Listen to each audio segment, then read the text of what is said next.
Welcome, everybody. We're here for a GLREA solar story tonight. Our host this evening is Julie Roth of Ann Arbor Solar Stories, and she has done this many times, so I'm immediately going to turn it over to Julie.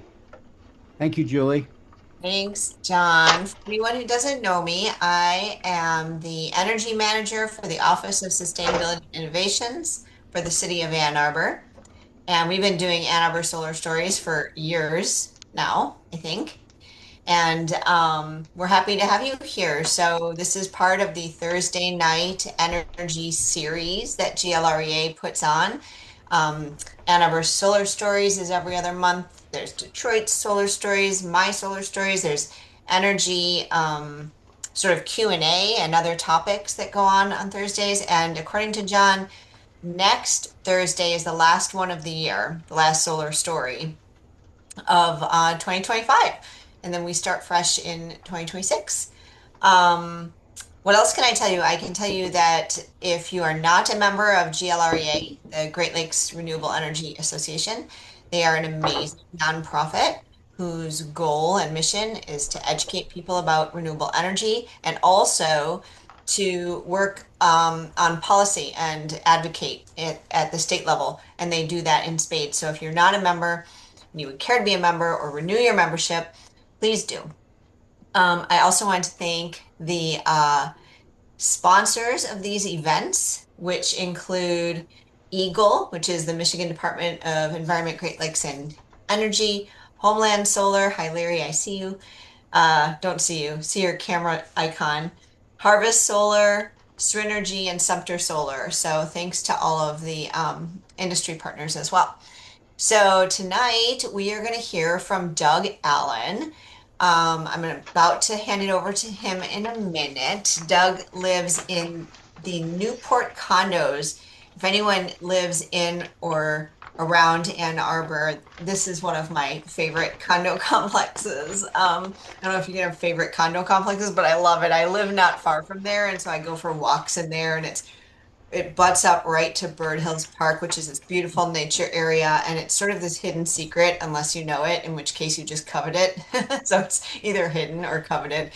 Anyway, I absolutely love the vibe in those condos. And Doug, if you could tell us a little bit about yourself and why you came to do all of this and your background, and then you can launch into your solar story, that would be amazing. Great. Thanks so much for the introduction. Hello, everyone. Doug Allen. Yeah, I live at Newport West Condos. I used to live next door to Ken Winter there and Suzanne at Sunward Co-housing, which was probably my first connection to getting a solar panel installation in the common house there. Um, Let's see. Just a little bit of background on me. Grew up in Ann Arbor. I actually grew up two doors down. My parents still live two doors away from me.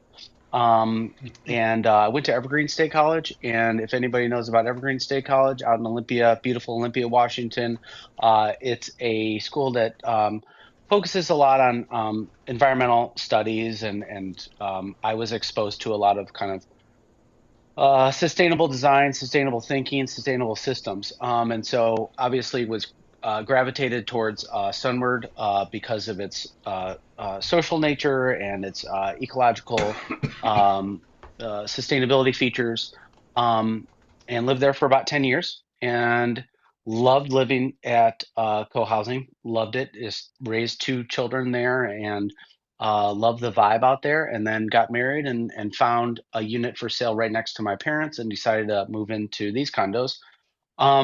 So that's a little bit of background on me. So a little bit of an environmental bent. Always interested in. I'm in real estate professionally. My business is called Noma Real Estate Services, and I'm based out of Ann Arbor, and I've been doing commercial real estate. A lot of people know my dad, Peter Allen, who is now working on building affordable housing with a nonprofit of his here in Ann Arbor. And so, yeah, been involved with commercial real estate, been involved with always trying to figure out how to make the built environment more sustainable. as part of my kind of personal passion and professional passion. So yeah, I guess I will start by sharing my screen. Um, I do not like PowerPoints.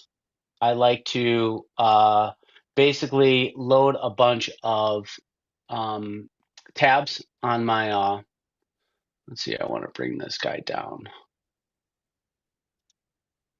How do I bring this guy down? There we go. Okay. So basically, what I do is before I'm doing a presentation, I basically just kind of open a bunch of tabs up and then kind of talk through them.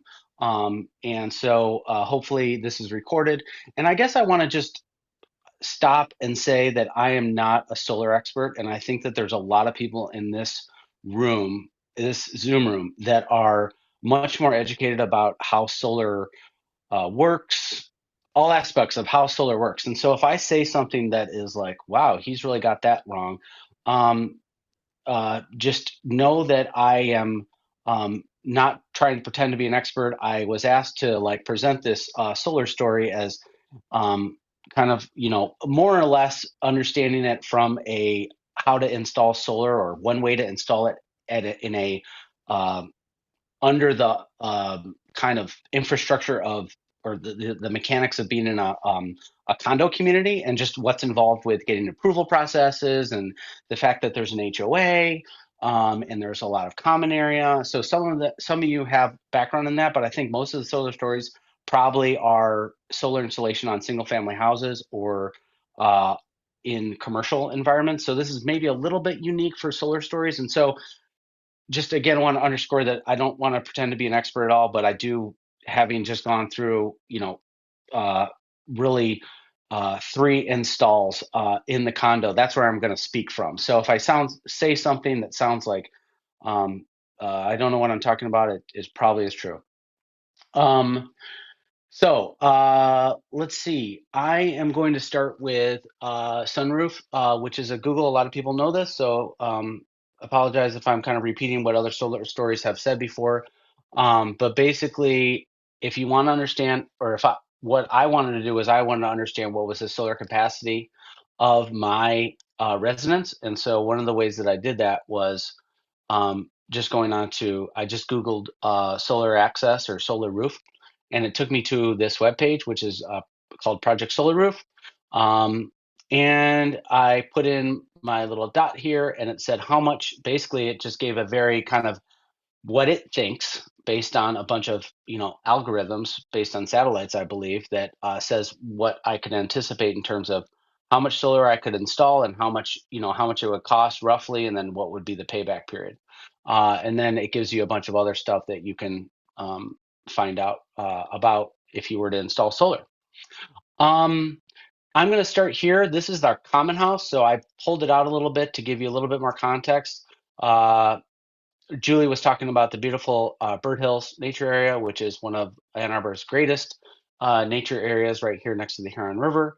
And one of the reasons that I live here is because my house is right here. And so I have a little path that goes right into these woods.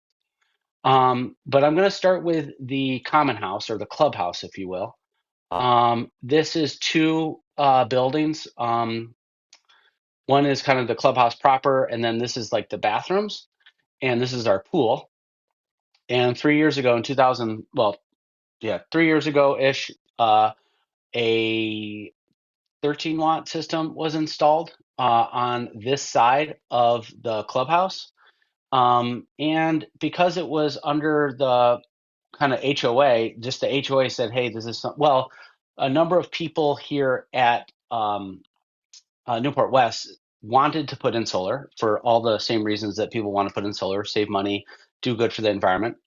And there was kind of three people who kind of spearheaded it and got the HOA, the board, to say yes.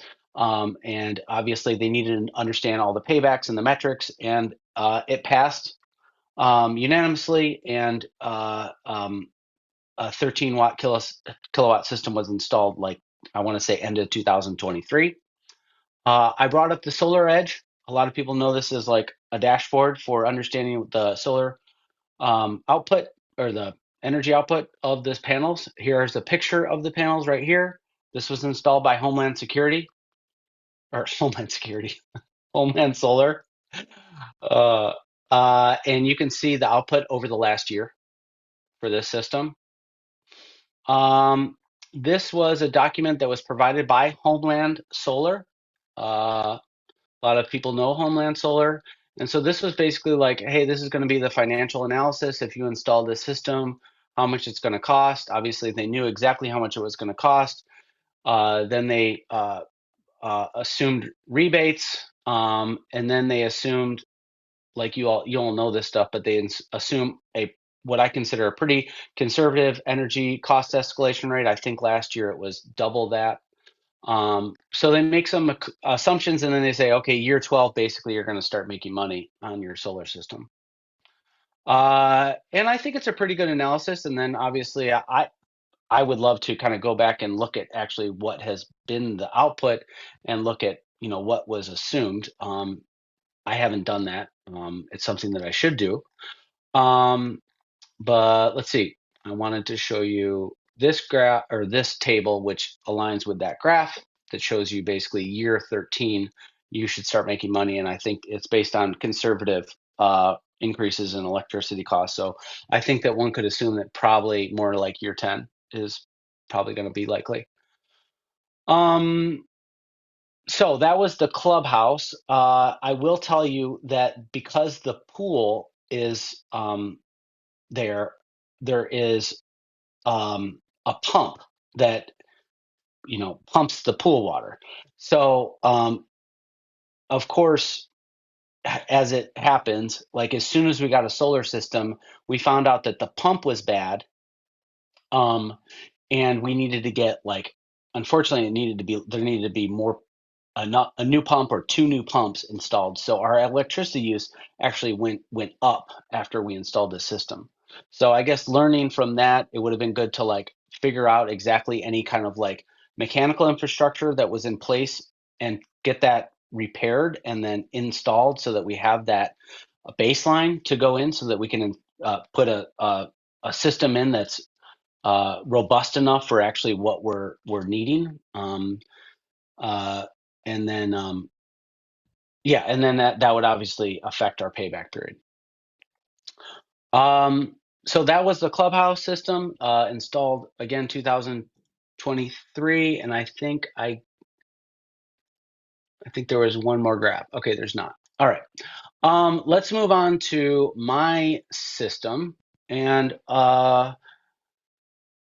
because the rebates were going out, that basically gave me the kick in the butt to like be like, all right, am I going to do this or not? Because I'm saving 30% at least. So I talked to my neighbors, I talked to my mom and dad, and I talked to my neighbors next door to me, and we all said, yeah, let's do it. The neighbors found out that actually they didn't want to install solar now because of different they had different costs coming up for them personally, so they did not want to install the system, but we did get them approved, which is good for like a year. But my dad and mom did a system that's like 6.4 kilowatt system, and then I did a system. And for us, the what that looked like, first we had I did the project's sunroof. I worked with Homeland Solar again. I knew them as reputable contractors. They had done the clubhouse, so it really made sense for me to just work with that team again. I liked them, so I thought that they were as good as it gets. So I worked with them again. I got costs from them. And they did not do the same financial analysis for me. At least they didn't show me that. But basically, I knew from I did my own analysis, and I'll show you how I did that. And let's see, that's that analysis. So as you know, just speaking to the people that maybe are not at this meeting a lot, but basically what Homeland Solar wanted to do is they wanted to get as far back of electricity use as possible to size the correct system. And they could size it for 110% based on my average. So my average for the last year, doesn't show it on this bill, does it? Okay, I was going to show you an electric bill that had a graph. that basically shows like your monthly energy use, and then it shows kilowatt usage. I think everything changed because I got solar, and then they That's like what I changed was my gonna bill. say, Doug. Yeah, Yeah, I think you'd have to go to a bill before you got the bill solar before. to see Yeah, it. Yeah. yeah. So basically, what it showed me on the bills before is it showed me average kilowatt usage for the year. So that's what I went off of. That's what they went off of. Um, and let's see. Uh, for me, for my condo, I know every condo is different about how you get approved for changes to the that affect the common elements. Everybody knows, I think, at this meeting that there was a law that changed in Michigan, and some of you can probably speak a lot better to this than I can. But basically, that said like HOAs can't put unreasonable impediments to you installing solar. That's like basically what I understand. That didn't affect me at all because I had a board that was like we were like really hot to trot on allowing people to do things that would contribute to more sustainable measures. We already had at least two homes. I think two homes already do a solar project, and then the aforementioned clubhouse project. So you already get a sense that the board, the association, is on board with trying to get people to allow solar. So they were, putting us as a collective, putting solar on the clubhouse was kind of a real statement to everybody to say, hey, this is something that we want to see more of. We understand that there's like financial and environmental benefits to this. You guys should do it too. And so I was really following the lead of my neighbors and the clubhouse.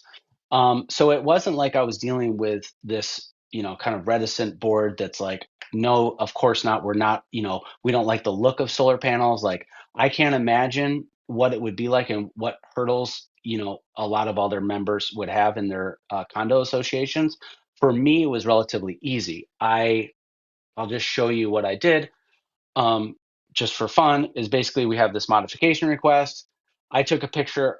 I drew these like lines of like where, I don't know if you can see it, it's in purple, where the inverter would be and where the conduit would be. And I showed this to all my neighbors and I got them to sign off on it. And I'll show you the finished product. I showed the conduit coming down here and going behind here for my inverter.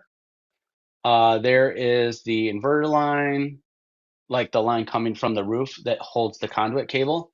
And then I basically just included Homeland Security's proposal showing where the solar panels would be on the roof. Really, all I needed to say was like, hey, you've worked with this contractor before they did the work at the clubhouse. So the contractor was already vetted through that process, kind of by the very fact that the association hired them to do the clubhouse. So it was pretty easy. I didn't have to like get, you know, I didn't have to have like a meeting with the solar contractor and the board to say, hey, here's how we're doing stuff. So I just put the pictures in that they gave me. I had my neighbors sign it, and then I had the board. I sent it to the board. So that's what that modification request looks like for me in my condo. Once they approve it, I told Homeland Solar we're ready to go. This is the finished product. This is my house here, and this is Peter and Sally's house right here. This is my neighbor's house. They are going to get solar. We've got them all teed up and ready to go, and they are ready to do that as soon as they basically want to install some electric appliances. One of the reasons I think is that, or they told me, is that they want to install some electrical appliances that will boost that need up so that they can actually have more panels. They want to get like a heat pump and such like this. Okay. Big question for me was, do I want a battery? I said no. For me, it wasn't about, like, I know that 2 summers ago we had a lot of power outages in my neighborhood, but it wasn't worth $8,000. I basically did simple dumb math. I took $8,000 and I divided it by uh, two power outages lasting 2 days over the next, per year over the next 10 years. So is it worth, you know, $400 per outage for me to have battery backup? And the answer was no. That's for me. That's my simple dumb math that I did when he told me it was $8,000 to install the battery. That's the only analysis I did. Also, where to put the battery, the fact that the battery has to be disposed of. Like I heard issues with like, hey, you're going to have to dispose of this thing, and it's like not that like just for me, I was like, it's too much of a non-need. So just like strictly paying back to the power grid. That's what this solar system does. It doesn't do a battery backup. I don't have a car. Um, like I don't use it for car charging. I don't have a battery in my garage or anything like that. In fact, one of the big issues of installing like solar, like getting a conduit to the garage is like super annoying. You can see all these trees and all this landscaping and sidewalk and paving, and like to to dig uh under, everything. It was like thousands of dollars to get uh stuff into my garage. And that is also like if I wanted to get solar panels on my garage, getting it back to my panel. My panel is in the back side of this house. So it was like kind of a haul, and I have a finished basement, yada yada. It was like thousands of dollars. So if later in life and it's easier and I have more money, I would install stuff on my garage. I think at this point, I'll tell you that you can tell that these are newer roofs here, and these are older roofs. So this roof got replaced about 3 years ago, and so that was a really golden opportunity for me to go with solar on this roof, and to kind of like if the shingles were about to get replaced, the association might have a little bit more qualms about getting installed right now because they were like, it's not that I wouldn't, obviously I would have to pay for it. So I guess the issue would have been mine. But that would have been a question mark of like, hey, we're gonna, it's just a question. Like if you're gonna get your shingles replaced soon, I think that maybe holding off on solar, but probably people have a lot of opinions about that. Where are we going now? This is the I took this picture because basically if you look at the picture of the Tesla inverter, it's this like beautiful modern white thing. It does not go with the aesthetics of this kind of like colonial brick. So my neighbor was like, "You got to cover that," as soon as she saw it, and I was like, "No problem." Uh, this is the raw cedar and color that matches the home. You can't see it. I didn't You can kind of see it here. So I basically built a box. And I saw them online for like 250 bucks, but I'm just the kind of guy that'll like, I'll just make a box and it'll take me a lot longer and more expensive and a lot more headaches. And, I have this like custom made box that's, whatever. So we painted it to match. The neighbor's happy. She doesn't have to look at a white modern thing. And then for those of you that would like to see the inside guts of the inverter, I took that picture for you. It's beautiful. I have I think I'm done sharing. This was a very, very back of the napkin um, uh, return on investment analysis. So just run through it really, really quickly. Size of the system in kilowatts, that's the size of my house. How much it costs to install it minus the rebates, that's my net cost. Just for fun, cost of kilowatt, I don't know how average that is after rebates. The year it got installed, this was my average daily electric use going into 2025. That's per month, annualized, and $1 per square foot. That seems really low to me. I'm not sure like why that's so low. It seems very low to me. Like a dollar, so 68 cents a square foot for electric. I don't have an efficient house at all, so I'm wondering, like it seems low. So something's kind of weird. And then the payback, I thought the payback was going to be like at least 8.5 years, like when I did the first analysis. And then I did my analysis in getting ready for this meeting. I was like, wow, this is like a very, very fast payback. And then I asked, I think his name's Connor, um, to like help me with the analysis. And he was like, no, that looks right, even though it looks fast. So I think that's again with like conservative increases in electric costs. So it could be even faster, but I don't know. Obviously, with the rebates going away, it's going to affect a lot of people's decisions. I probably would still do it if the return on investment was anything less than like 12 years.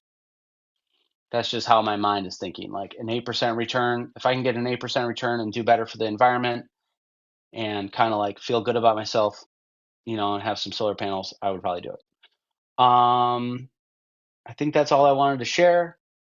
Um, I don't need to show, I was going to show like screenshots of the cool app that I have for Tesla, but I think everybody's seen that. But I have this really cool app on my phone that shows me how much energy I'm making, which makes me feel good about myself. And it's the same thing as the Solar Edge one. I don't think that there's a Tesla web-based. I would love for somebody to tell me in the chat or just tell me, like, is there a Tesla web-based one so I can look at it on my computer screen, or is there only an app? Um, I asked Larry, and he thought that there was only an app. But I think that's all I wanted to share, and I'll open it for questions if that's okay. How did I do on time? You did great. Yes, excellent. And one of the coolest things that I think about solar adoption is that one of the biggest factors as to whether someone adopts solar is whether a neighbor or nearby neighbor has solar. It's sort of contagious like that. So I didn't know that Yeah, your first experience with solar was at Sunward, right? And they had solar, and so it's like a the good kind of viral. And now yeah, you, your parents having solar, there's no doubt in my mind that other people at Newport will see more solar going up and it will continue to sort of grow in that way. I think that's true. Yeah. So Hmm. it increases your impact in terms of sustainability and your carbon impact even beyond what you do on your own roof. Definitely. Hmm. Yeah. I agree with that. But I'll open it questions from the group or comments or thoughts, or anyone else want to move to Newport West? I have a question. Please. Uh, yeah, this is Rick Fryman, Portage. I thought your cost per watt was really good. I think you got a really good system. I was just trying to figure out it was the gross cost 12,500 divided by your kilowatt DC of 6160 gives you like $2.03 per watt. $2.03 gross. And then net after your discounts, you get it down to 77.50. That's like $1.26 a watt. I'm wondering if, well, I'm assuming Well, that's all Larry's true, here. but maybe because you had a string inverter, it sounds like. And like I had micro inverters, little ones on each panel, and maybe that's more expensive than a string inverter. I'm not sure. But anyway, good job on getting a good price for your system. Thanks. Yeah, Larry can, if Larry's here, he can answer it. I did not go through his, uh, like they give you a, and I can put this in the chat or send it. Uh, just a kind of like, hey, this is the system that you have. These are all the warranties and so forth. So if you want to understand more about my exact system, I'm happy to send that on, or Larry can probably tell you also. I think one of the things that is kind of surprising to me when you see these relatively low dollar per watt numbers is just how much value solar is providing and how much solar has actually gone down in price. And, having been in the industry for 6 years, we started out doing systems at 3.5 or $3.50, and now we're about two. And I would also point out that Doug's system and his father's system, they're both very small scale systems. The higher you go in terms of scale, generally the cost comes down even more. And my thought has always been that lower dollar per watt will always give you a better return on your investment. So yeah, I think today, I mean, it's unfortunate that the investment tax credit goes away. It's going to be interesting to see what happens in the future years, but I think solar is just too good to be held down for very, very long. So Larry, your $2.03 per watt is fairly typical for all your clients? Well, it really depends on a lot of things. I mean, there's an intersection of how many panels you have, how much capacity you have in DC on your roof, and how much inverter capacity you need to meet that. And if you're at the sweet spot, you have a lower rate. If it's not quite at the sweet spot, then it might be a little bit higher. But again, this is a relatively small system. We've gone into the high $8 80 plus, or if you'd say, for larger scale systems. Now, again, this is one of the things about this is it is a string inverter. That makes the whole Tesla strategy is that they want to have go towards mass adoption just by bringing the cost down. So the other alternatives, very often they don't use string inverters, are more expensive. And you might argue that there's some benefit to having microinverters. There's some benefit to having, say, a solar edge system which has power optimizers on every panel. There's the cost associated with all that. So Tesla comes along and says, well, wait a minute, why don't we just bring the cost down? It might not be able to generate exactly as much as the solar edge system that's optimized will generate, but you know what? It doesn't matter because it's so much less expensive. And I think it caused quite a bit of shift in terms of market share towards Tesla. And we started working with Tesla, I don't know, a year and a half ago or so. That was a big part of bringing the cost down.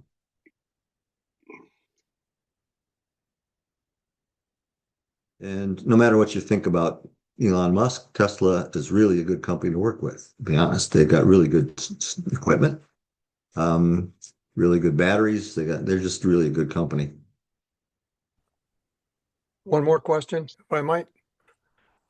Cost of your electricity, I didn't see it on the bill, but cost per kilowatt roughly. I mean, I pay like 11? 20 cents down here in Portage, 20 cents per kilowatt hour. Do you know what Really? yours is? Larry, DTE is DTE what's is pretty high too. It's Yeah. what, 16, thir- 18? oh, Larry, Yeah, what I is it? think this is not as easy as coming up with a single number because it's going to vary depending on your load profile. And so everybody load profile is somewhat unique. Generally, I'd say you're looking at about 18 cents per kilowatt hour for DTE. And as you know, some of you, Dale Klein knows there's a big benefit to using a particular time of use rate where you can really align the solar production with the on-peak hours. And so I believe, Doug, we moved you to the D1.2 time of use rate. And I don't know about Peter, but the same value would be there. When you can align it, that means you're going to get less export because you are lining it up with your load. It also Hmm. means that you're going to get compensated significantly more for your export to the grid. So people say, well, the utilities aren't paying you very much. But when you have a time of use rate that is from 11 to 7, you're getting paid literally 16 cents per kilowatt hour for export. That's pretty good. Hmm. The I am on the DTE 1.2, and the charge from them to me is 12 cents on the off time and 24 cents on the peak time. Yes. And the advantage that I do have Tesla batteries, and I basically base load the batteries in conditions like now, whereby I look roughly at the weather patterns and decide to base load a certain amount before to 11 a.m.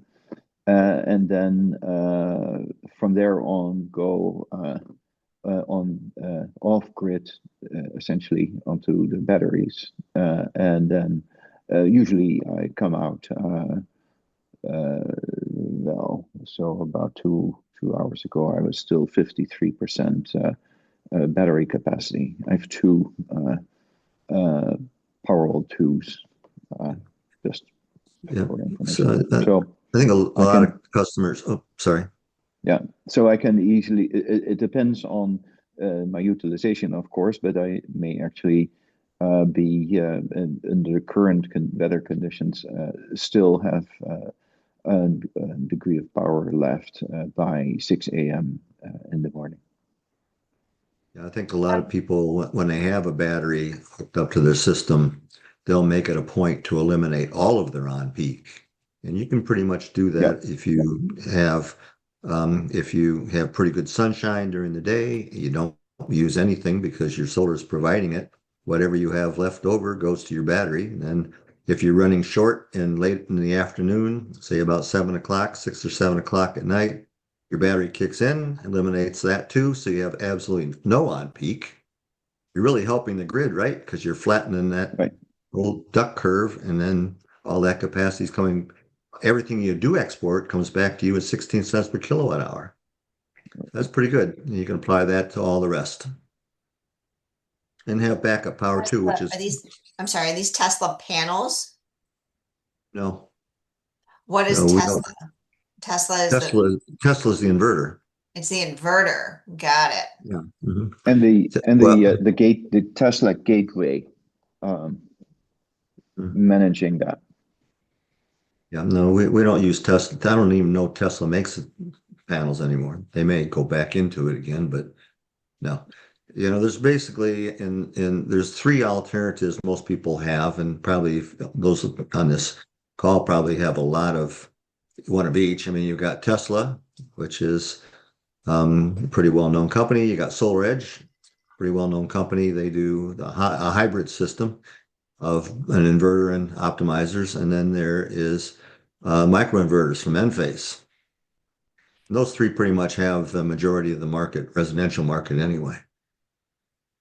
We've never done Enphase, we've never done microinverters, but we're doing both SolarEdge. Still, we're doing SolarEdge installs and also Tesla installs.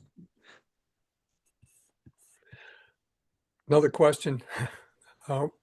Is there a something called a combiner as part of this system? Kind of a box, might be an extra piece of equipment. Well, not necessarily, no. I mean, I think the strings come off the roof. Depending on the size of the system, there won't need to be a combiner. The strings come in, go directly into the inverter, and they get wired into the inverter, and that's all it is. You have to have, and the rule of Michigan is, of course, you have to have a disconnect. The disconnect has to be outside by the meter. But other than that, that's the only box that you have. And in Doug's system, which he showed you, the box that was covered up was basically the inverter, and probably the disconnect if that was next to the inverter. That's all you'd ordinarily need. If you have a really, really big system, and you have more than one inverter, then you might need a combiner box. And the That's a big inverter system. can be indoors so that you only have the shut off outside. Yes. Yeah. And a lot of times in the place, trying to decide where to put an inverter is really the homeowner's choice. We prefer to put them indoors if that makes sense. And, outdoors, they're weatherized, so you can put them outside too. Some people would rather not. If you have a finished basement, it's kind of hard to find a place necessarily where you'd put the inverter. So you try to work with the customer. Everyone has a different opinion on it. But yeah, and nice one of the nook things in a that I'm garage saying, will do. yeah, the garage is if I was going to build a new home, I would say I want my service panel not in the basement. I want it in the garage. I want my service panel in the garage. I want my inverter in the garage. And if I have a battery, I prefer to have that in the garage. And with my EV charger, I will want that connected to my service panel in the garage. So it's kind of moving of the loads from being predominantly in the house to, predominantly in the garage. Why? Because you're generally, I mean, we have customers that have not one electric vehicle, but two. And if you drive to Detroit every day, you're going to have a pretty big electric bill. So, it's not uncommon for an electric vehicle to use half or even an equal amount as the house. And now when you're doing If heat you pumps, then it's kind of moving the other way. and if you have the So, whole setup in a garage, which is insulated, including the batteries, then you have a more constant temperature environment in which you yeah, well, I think increase the efficiency of the batteries. Right. And very often in a garage, you have lots of wall space. I mean, a lot of times it's got stuff hanging on the wall, but typically it's easy to find a place, just as easy to find a place in the garage as it is anywhere else. Yeah, I just had to do this, as Larry knows, because I already had solar. I've had it since 2019, but I recently added a battery. I had the same, Doug, I had the same reasoning as you when I first got solar, but my life circumstances changed and power outages became something I can't really tolerate anymore for various reasons. And so for me, it was a peace of mind that I was willing to pay for, and now I have it. Peace of mind. I can't, I, yeah, can't do a power outage anymore. But I do want to respect the hands that are up. Phil, you have your hand up, and then Ken after. Yeah, I had a quick question for Larry. I have a 2019 Solar Edge inverter and 10 300-watt panels, and the plan was always to add more solar to that and maybe possibly a battery, but at least more solar. And the question is, do you have to stick to the same style panel, or can you put a different panel system, like a string inverter or what are these other, talked about three different systems. Do I have to stick with the Solar Edge approach that I have already, or can I mix and match? And You can mix and match. I mean, one of the things that makes Solar Edge so unique and so powerful is that it's got a very good ability to just manage that string through the power optimizers. So you can have different levels of performance in the panels on that, even on that single string. It was really a boon in its time because it made solar design so much simpler. You can't easily do that with a string inverter. It's kind of a little complicated, but you got a string, it's going to kind of go to the lowest power, of all the panels. And that's not going to help you very much. So Solar Edge would be a solution that would help you with that. Mhm. right, nice. Right. Oh, yeah, Ken, My turn? your turn. Okay. Um, yeah, so Doug, other than just having a reunion with you, my main reason for coming tonight is, at Sunwood Co-housing and also the neighboring co-housing um, communities here, there's an impetus to go with home solar. We've all put solar on our common houses, and that was easy.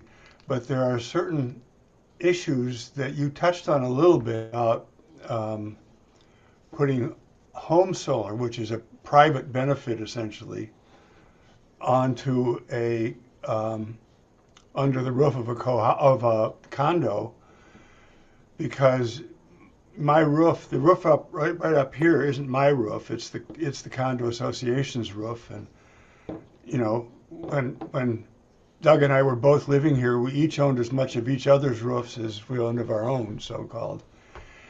And so there have come to be equity issues, and we haven't really hit problems with conflicts about this, but we're anticipating um, a couple of them. I mean, one which can handled gracefully, and I don't know if you had this, Doug, but is just if the roofs need to be replaced or repaired, then the owner of the panel, if it's a privately owned panel, has to take on the expenses of removing it and putting it back.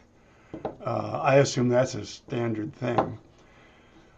Um, but a couple of more things are like in my community, not everybody is lucky enough to have a nice south-facing unobstructed roof. Some people happen to have ended up in buildings where the big roofs are north-facing, or there's a lot of trees in the way, or things like that. And um, well, I guess so. There's a kind of equity question there that's about um, why should you get to, why should I get to put one? If I have great south facing roofs, why should I get to put it on my roof? Should I be charged rent for it or some kind of fee? Um, And also looking at it collectively, which in a co-housing community we probably do more than in a usual condo association. It seems like it's most efficient to put our collective work, our collective resources into putting panels on the houses that have good south-facing unobstructed roofs. But then you get into really complicated equity questions. Um, and Doug, did you hit any of those? Yours look like they're closer to detached houses than ours are. It really, yeah. Yeah, I understand the quandary.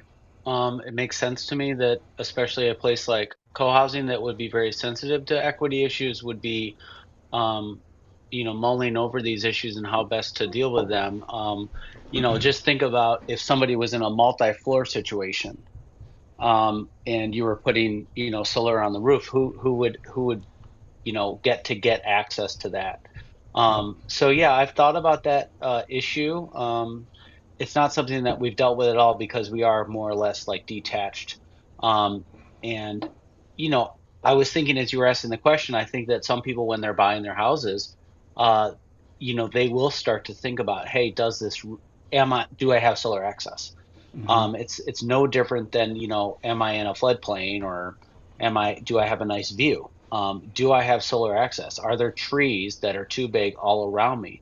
And so I think that is something, there's something to be said for people who are like buying houses that are like, oh, I'm buying that house and it has great solar access. And I'm gonna, you know, I want that one. But I understand in your situation where everybody's kind of like, well, everybody wants solar probably if they could, and then how best to deal with it collectively. So did not deal with it. Don't have a great answer. Probably a much longer Zoom meeting to deal with the answering those important questions. The the recent legislation makes a distinction between homeowners associations and condominium associations.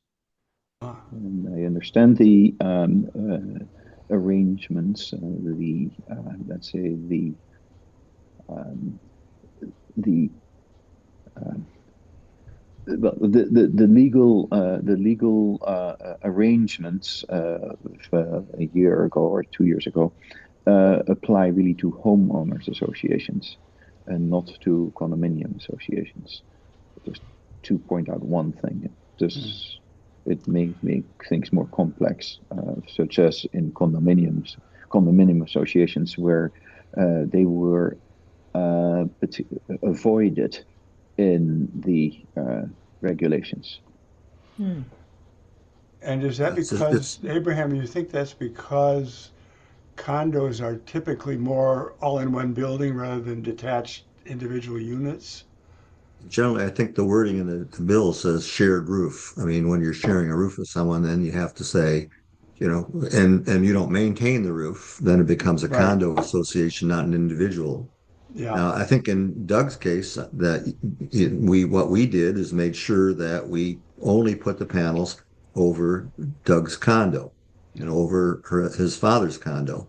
So that would allow them, the neighbors, then to have their own part of the roof. But nothing in that law compels the condo to allow it. And particularly not condos in condo Not condos. associations. There's Correct. a more compelling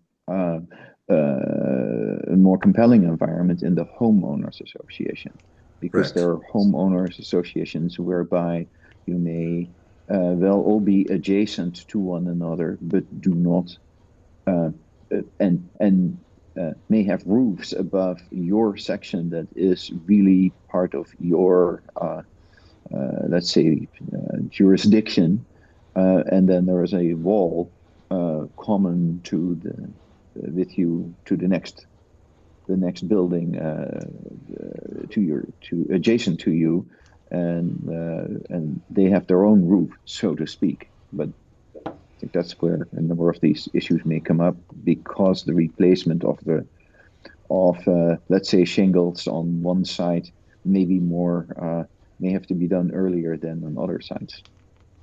I want to make sure So we, oh, how is sorry. that going to work out? Go Yeah. ahead.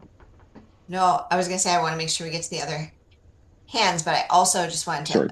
I put in the chat a link to a resource that our office developed called Advancing Sustainability with Your HOA or MUD, which is a really sexy title. And obviously, we're really good at marketing, but it's essentially a MUD is multi-unit dwelling. Anyway, it is a resource guide for people who live in HOAs or multi-unit dwellings, buildings that share roofs.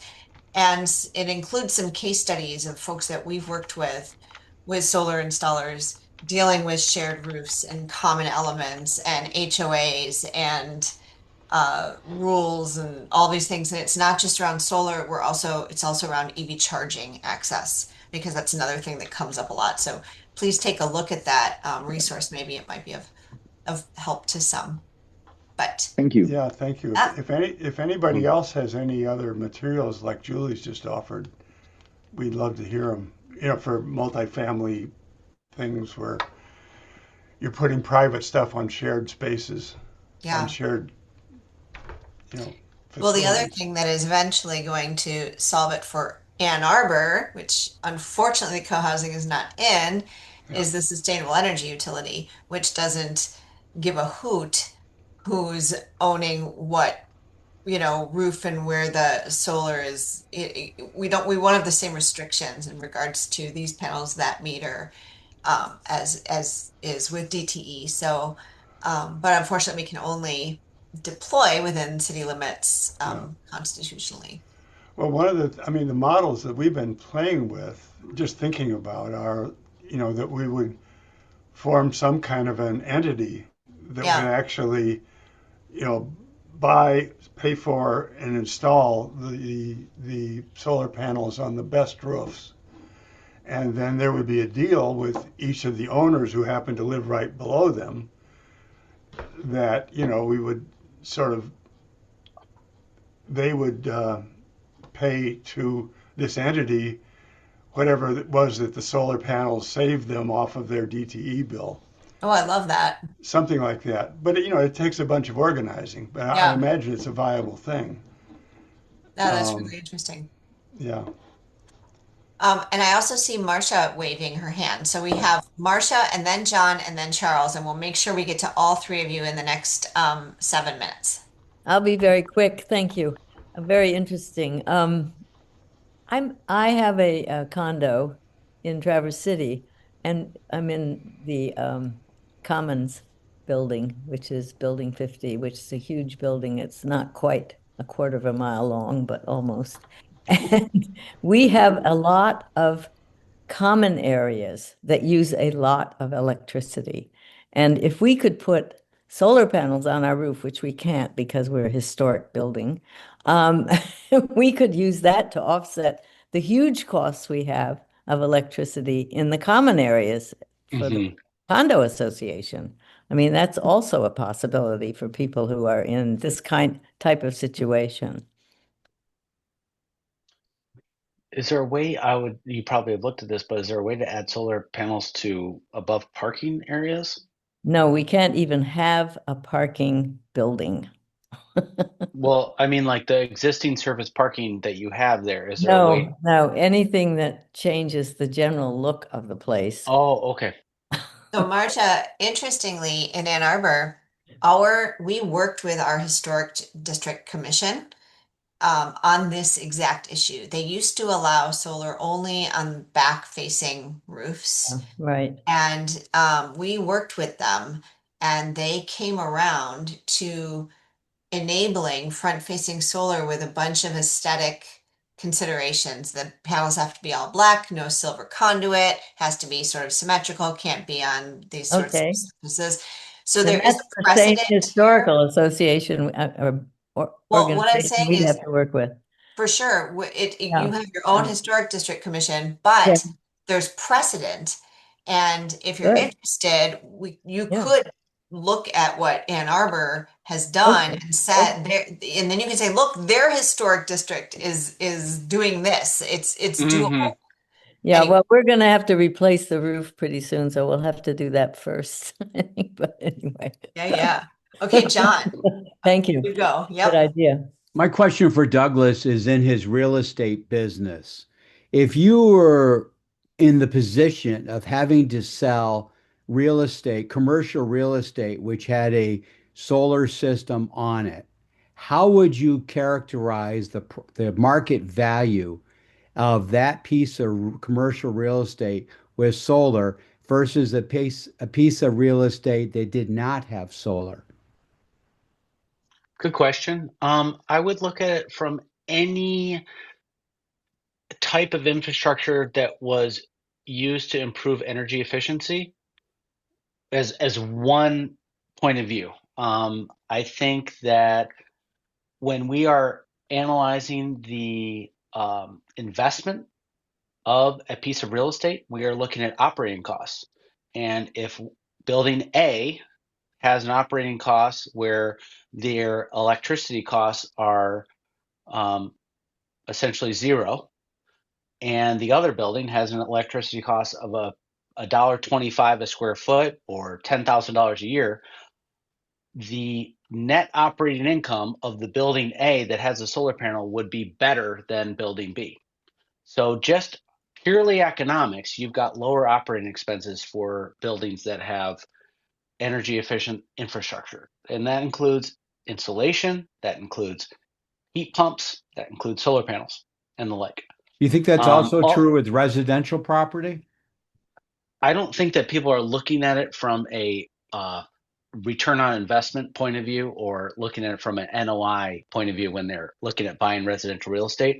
All that stuff, mostly, you're getting into kind of the emotional draw of, appealing to people that want something more environmental or more sustainable.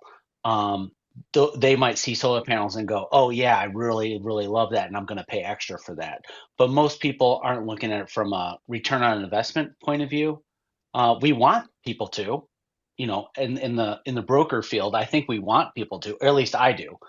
That's why we have all that HERS rating stuff going on, with buildings that we really want people to see, like, hey, this building costs a lot more to operate. Don't you want a building that costs less to operate? And most people say, no, I want, granite countertops and, really, showers that fly out of the walls.